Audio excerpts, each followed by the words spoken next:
Since Hurricane Maria struck Puerto Rico and the Virgin Islands, it's been estimated that as many as 70,000 people may have moved to Florida looking for opportunities to better their lives. In 2017, I initiated a Puerto Rican migration task force to coordinate the community organizations to identify the needs of the citizens and help implement solutions. Today, my task force and I will be hosting a Puerto Rican Evacuee Assistance Summit to give organizations the opportunity to form partnerships and learn from each other's experience in order to understand how we can better help the Puerto Ricans who have been negatively affected by Hurricane Maria. Over 20 groups from various fields will be represented at the summit. We're going to be discussing a wide range of topics, including meeting the healthcare, housing, food, and employment needs of evacuees. We're going to have networking sessions and presentations from groups like United Way, and I'm really looking forward to seeing what everyone brings to the table. As someone of Puerto Rican descent, I'm very grateful to the participating organizations, as well as the groups who may not be present today. We are upholding the Orange County's culture of benevolence by helping our Puerto Rican neighbors. Well, the biggest issue is affordable housing, and it's not only an issue for the Puerto Ricans that have came here, it's been an issue and it's just getting worse.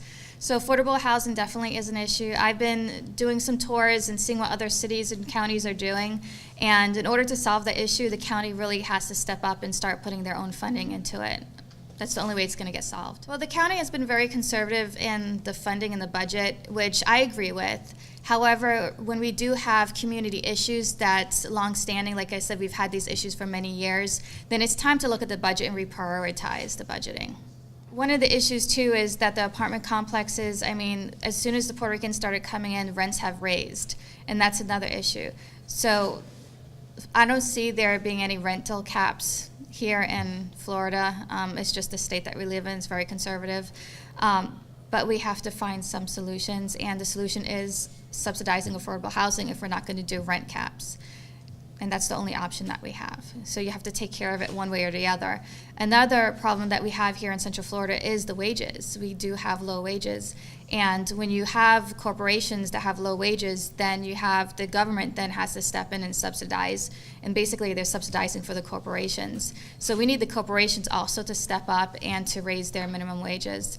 And I am optimistic because I went to the Florida Chamber Summit, and it looks like they are starting to step up and trying to get involved in helping people get themselves out of poverty. So I'm looking forward to see what they come up with. So the organizations, we're doing speed networking, which is talking one-on-one and getting to know each other and what each other's doing to help the Puerto Rican evacuees. Well, we have people coming from Puerto Rico who they don't speak the language, they have a different culture, they don't have a job, and so the challenges are helping them get assimilated into the work culture that we have here, because it is different, and finding a job and finding housing as well. I want them to come out of here understanding all the resources that are out there to help and working together in order to solve these problems and these concerns, and using each other and utilizing each other's resources. This is the first one that I participated with in the district and through Orange County, so it's a nice opportunity, I think, to bring us all together. There's been a few instances where we've all been together at the Recovery Assistance Center, but the Marks Center closed.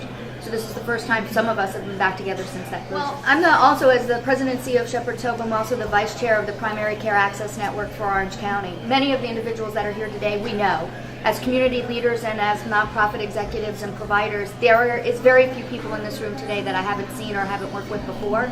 But what we're now coming back together to do is kind of reassess where we've been up until this point and what are some of the issues and urgencies that may have occurred now that they've been in place here for several months that are different than stabilizing and looking at emergency scenarios, which is, I think, what we were all doing at the time of the Assistance Center at the airport and even with the Mark Center. I've been helping the Puerto Rican evacuees since day one at the airport, and then we were also at the Mark Center.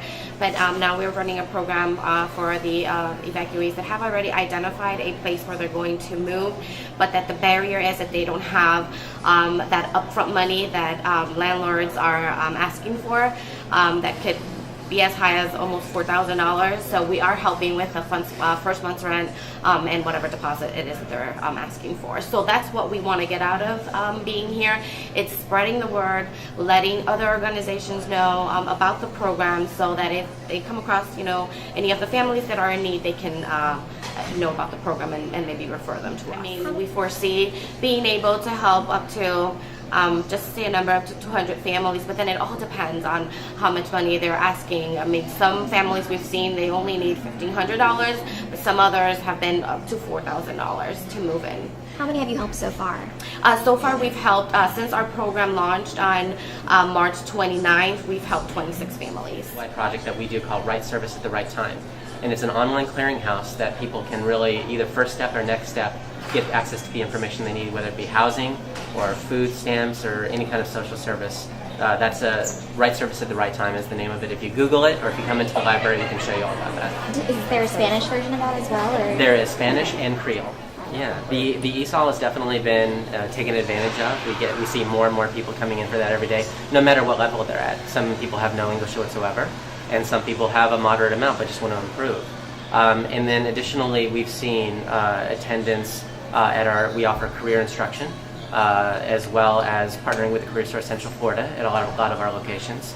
And technology instruction as well for people who don't just want help getting a job, but want to be able to offer more from the technology standpoint. Of course, all of this is free, some of which is not required to have a library card, but even people coming in who don't have that Florida state ID yet, or driver's license, they can sometimes still get a library card with a passport. We see it every single day, and there's sort of a timidity, and people aren't sure where to go, or even if they're sure if we can help. But what the nice thing about this summit here today, and what I'm hoping to get out of it, is being able to be better informed about the different services that are offered throughout the county, because we pride ourselves not only in being able to help people where they're at, but also getting them to the right place. And so we do see that tentativeness. We luckily do have quite a large number of our staff who are bilingual and can help people, again, wherever they're at, whatever they're hoping to get out of us.